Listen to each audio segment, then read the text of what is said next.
રાજપીપળાની ઝાંસીની રાણી પ્રાથમિક શાળામાં નગરપાલિકા પ્રમુખ શિવાની મહેતાની વિશેષ ઉપસ્થિતિમાં શાળા પ્રવેશોત્સવ યોજાયો હતો। આ મહોત્સવ દરમિયાન નવા પ્રવેશ મેળવતા બાળકોનું મોઢું મીઠું કરાવી તેમને શિક્ષણના પ્રવાહમાં જોડવા માટે પ્રોત્સાહિત કરવામાં આવ્યા હતા। નર્મદા જિલ્લાની 769 શાળાઓમાં 29,000થી વધુ બાળકોને મહાનુભાવોના હસ્તે શિક્ષણનો પ્રવેશ આપવામાં આવ્યો છે।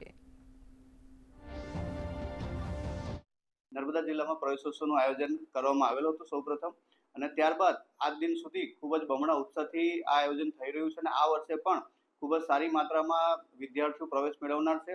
આંગણવાડી ધોરણ 1, ધોરણ 9 અને ધોરણ 11 માં કુલ 769 શાળાઓ મળી અને કુલ 29,000થી વધારે વિદ્યાર્થીઓ આ વર્ષે પ્રવેશ મેળવી રહ્યા છે અને વાલી વિદ્યાર્થીઓ શિક્ષકો તેમજ સમાજમાં ખૂબ જ ઉત્સાહભર્યું વાતાવરણ છે।